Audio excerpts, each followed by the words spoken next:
современное искусство – это в буквальном смысле просто современное искусство. То есть искусство, которое имеет отношение к современности, у которого есть какой-то современный нарратив и у которого есть какой-то современный язык.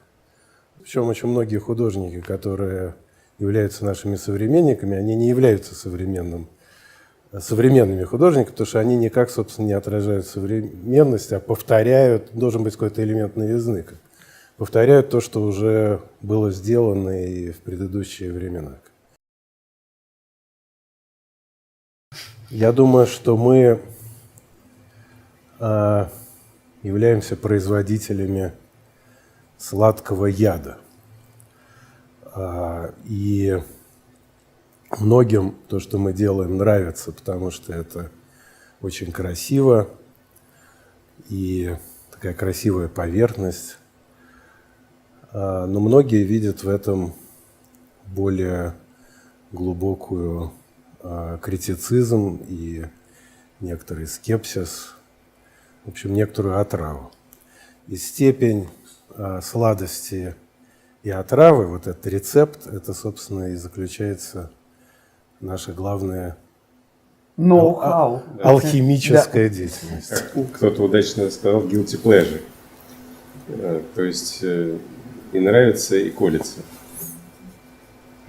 Так красиво, что аж противно смотреть.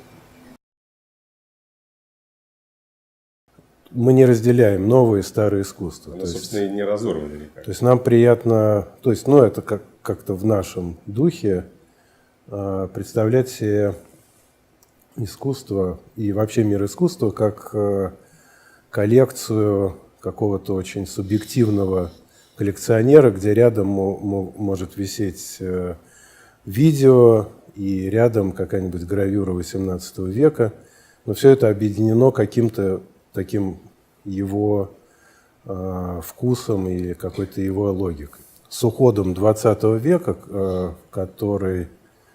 в котором считалось, что есть прогресс, да, и что новое, оно как бы лучше старое или оно отрицает старое. Так как эта идея сейчас не существует, то, соответственно, само это противопоставление потеряло какой-либо смысл.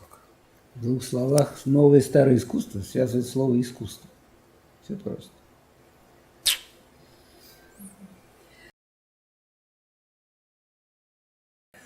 Я думаю, у нас было в карьере два поворотных момента. Первый был исламский проект 96-го года. И второй – это русский павильон на Биеннале в 2007 году. Первый, соответственно, сделал нас известными и в очень каком-то специфическом роли пророков, как потом выяснилось, что мы предвидели 11 сентября и вообще всю эту проблематику разных культур, миграции, террора и так далее, которая в 1996 году не была столь очевидна. А в 2007 году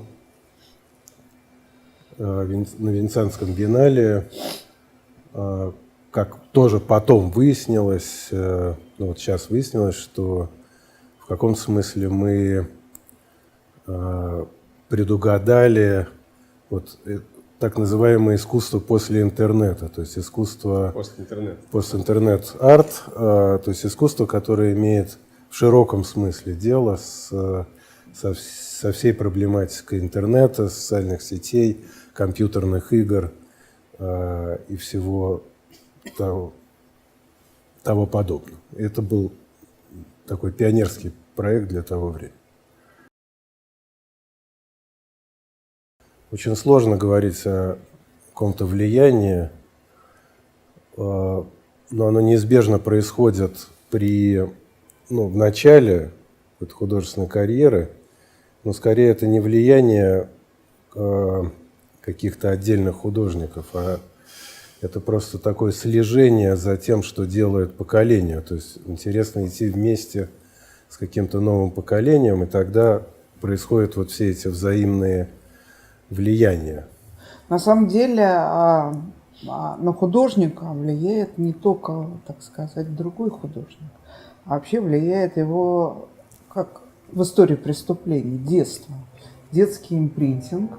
То есть вот то, что художникам удается иногда в детстве глазами поймать, что на него произведет вот какое-то вот то самое впечатление, не обязательно позитивное, но сильное, вот то и оказывает влияние. А если конкретно, то я думаю, что на нас больше влияние не художники, не искусство оказывало, а, например, кино. И вот как раз такие виденные в подростчестве фильмы, например, Пазолини, Феллини, в каком смысле даже Эйзенштейн.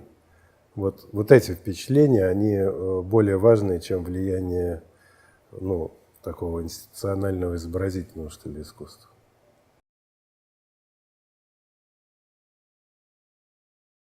Я думаю, что нас всегда как-то возбуждали такие, ну, как бы горячие темы, и не без того, чтобы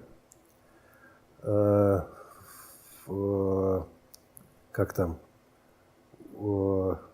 утром в газете, вечером в куплете. Но иногда нам даже удавалось это как-то предвидеть, вот следующую газету. То есть у нас получалось наоборот. Утром в куплете, а вечером в газете. Ну и вообще такие вот как бы банальные и но горячие вот такие масс-медийные темы, как, ну вот в последнее время, например, женский реванш, движение МИТУ, вообще вот это вдруг возникшее ниоткуда вот эта новая волна феминизма и связанная с этим и постфеминизм, и постфеминизм, и связанные с этим всем обсуждения, вот это нас волнует. И на эту тему мы сейчас сделали оперу «Турандот». Но я бы еще добавила, что в каждой горячей теме, то, что утром в газете, это как вот я вспомнил, всегда, как ни странно, проступают какие-то абсолютно архетипические, человеческие и, скажем так, известные глубочайшие слои, так сказать, такой исторической человеческой психологии, которая уходит в какие-то там, я не знаю, исторические недры. И даже в этом самом МИТУ мы вдруг, ну так, подумаем и, в общем, поймем, что это в конечном итоге там некая такая реваншистская... Ну, от амазонок до Медеи, да? Да, есть, и это вообще там, я не знаю, матриархат, который, значит, берет свой реванш. Вот. Я думаю, что абсолютно никаким. В смысле, ну нет сейчас на такой актуальной, что ли, карте событий в мировом арт-мире такого понятия, как русское современное искусство. Ну, в смысле, оно влиятельное, как некое влиятельное образование, течение. То есть это, конечно, ну, как, например, очевидно, есть китайское, очевидно, есть индийское. При этом мы знаем примеры очень удачных и таких заметных выступлений отдельных авторов,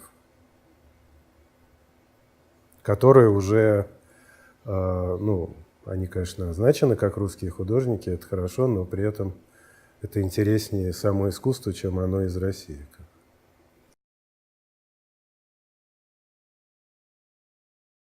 Такое продолжение и такой референс к проекту Inversa Mundus, где присутствуют такие химеры.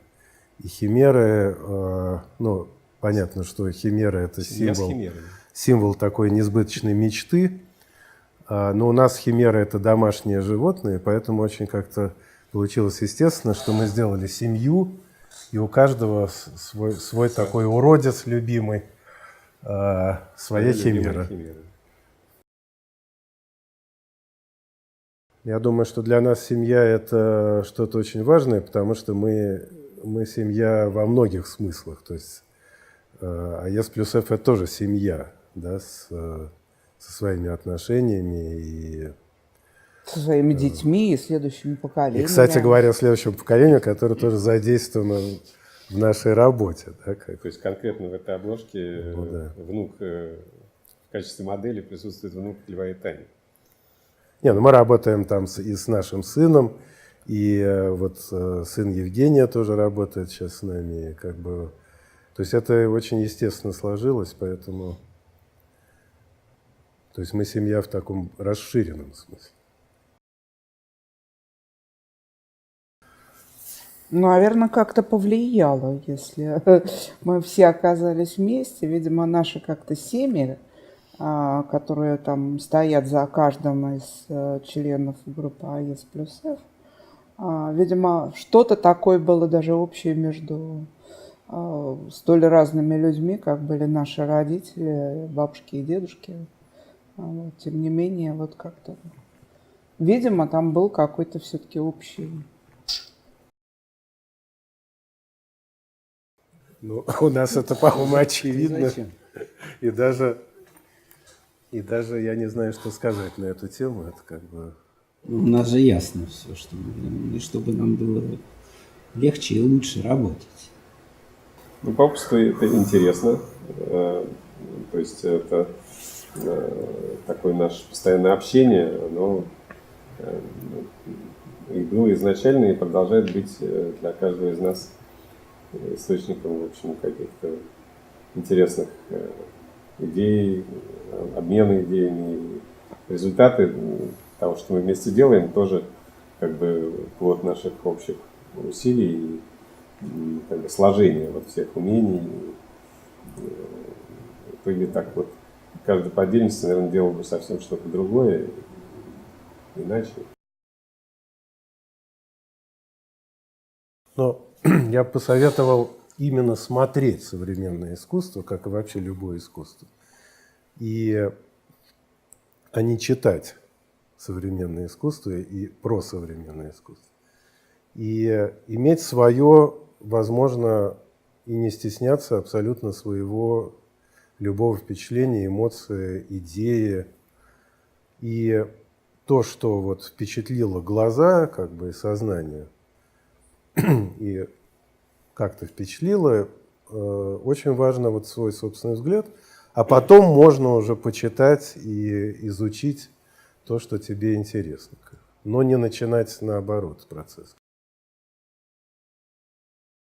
Прежде всего, сказать, это на самом деле это очень старая традиция. И хорошая традиция, потому что как искусство вышло из пещеры, потом из храма, потом из дворца, и стали возможны, так сказать, вот эти вот коллекции сначала очень продвинутых граждан, а потом граждан и просто любящих иметь это перед своими глазами, то, в общем-то, это вот стало максимально в этом смысле доступным для людей, что это очень хорошо. Если хочется иметь, смотреть, возвращаться к этому,